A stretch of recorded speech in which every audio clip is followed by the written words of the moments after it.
मेरा नाम सौरभ है। इस वक्त मैं अमेरिका में रहता हूँ। हालांकि रहने वाला मैं इंडिया का ही हूँ।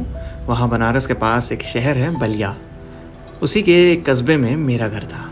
मेरे परिवार में माता पिता और दादी थी। हमारे पड़ोसी में एक अंकल का मकान था जो कि सेना में थे। उनका एक बेटा और एक बेटी थी जिनका नाम सोनू और मीरा था। शुरुआत में मीरा से मेरी अच्छी दोस्ती थी, लेकिन कुछ समय बाद ही यह दोस्ती प्यार में तब्दील हो गई। सब अच्छा चल रहा था कि मीरा एक दिन मुझसे बताती है कि उसके पापा ने उसकी शादी तय कर दी है। यह सुनकर मुझे बड़ा दुख हुआ। हालांकि मीरा के घर वालों को हमारे बारे में हल्का फुल्का पता था, लेकिन घर पर बताने की हिम्मत दोनों को नहीं थी। शादी की तारीख पास आने पर अंकल भी छुट्टी लेकर घर आ गए थे।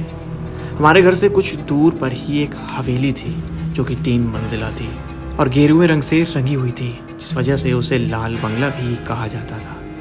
उस हवेली में एक घटना हुई थी जिसे मैं जिंदगी भर नहीं भूल सकता। उस बंगले का ख्याल आते ही मेरे अंदर एक अजीब सी सिरहन उठ जाती है। हम सभी जानते हैं कि भारत में शादियां रात भर चलती हैं। मैं भी मंडप के पास बैठा हुआ था कि तभी अंकल जी ने मुझे बोला कि जाकर मिठाई ले आओ। मिठाइयाँ दूसरी मंजिल पर रखी हुई थी। मैं ऊपर गया। मैं क्या देखता हूँ कि बालकनी की रेलिंग पर, जो कि 2 फुट ऊंची थी, सफ़ेद साड़ी पहने एक महिला बैठी थी जिसके खुले लंबे बाल थे। उसकी आंखें सुर्ख लाल थी। मुझे वहाँ से बैठकर देख रही थी। मेरी नज़र जैसे ही उस पर गई, वो ज़ोर ज़ोर से हंसने लगी और अचानक से चुप हो गई और बोली, तुम्हें क्या चाहिए? तुम यहाँ क्यों आए हो? फिर वह अचानक एक बच्चे की तरह रोने लगी और कहा, वापस जाओ, मैं किसी को भी नहीं छोड़ूंगी। मेरे घर से अभी तुरंत तुम सब निकल जाओ। उसकी बात सुनकर सकपका गया और नीचे गया भागते भागते और अंकल को पूरी बात बताई। जब मैं, सोनू और अंकल वहाँ वापस आए तो वहाँ कोई भी नहीं था। मैं चौंक गया कि आखिर वो कहाँ गई। अंकल मुझ पे भड़क उठे कि इतना सीरियस टाइम है और तुमको मजाक सूझ रहा है। जब वह मुझे डांट रहे थे तभी नीचे से चिल्लाने की आवाज़ सुनाई गई और फिर रोने की आवाज़ नीचे से आने लगी। हम सब तुरंत ही नीचे गए। हमने देखा कि बाथरूम के फ्लोर पर दूल्हा गिरा पड़ा था। ऐसा लग रहा था कि जैसे उसे बिजली के झटके दिए गए हों। उसकी मौके पर ही मौत हो गई थी।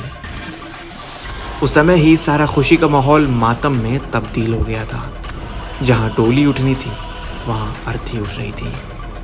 सबको यूं ही लग रहा था कि दूल्हे को मैंने ही मारा है, क्योंकि मीरा की मम्मी ने तब तक सबको बता दिया था कि मैं और मीरा एक दूसरे से प्यार करते हैं और मीरा की शादी किसी और से ना होने पाए, जिसके लिए मैंने दूल्हे को साजिशन मार दिया था।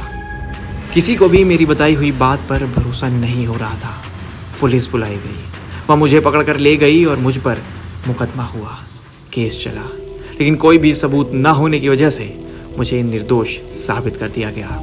उस दौरान मैं लगभग 4 से 5 महीने जेल में था। जेल से आने पर मुझे पता चला कि मीरा का परिवार उसके कुछ दिन बाद ही वहाँ से चला गया।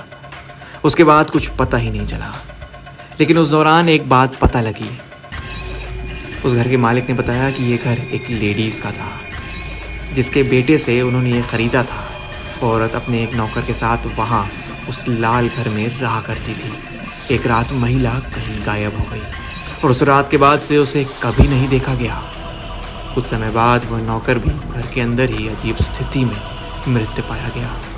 लोग कहते हैं कि उस नौकर ने अपनी मालकिन को मार डाला था और उसकी मालकिन की आत्मा ने उसे मार डाला और वह आज भी वहीं रहती है। उसकी आत्मा वहाँ किसी को भी रहने नहीं देती है। फिलहाल अब मैं वहाँ नहीं रहता। मैं उस घटना के बाद से अमेरिका चला गया था।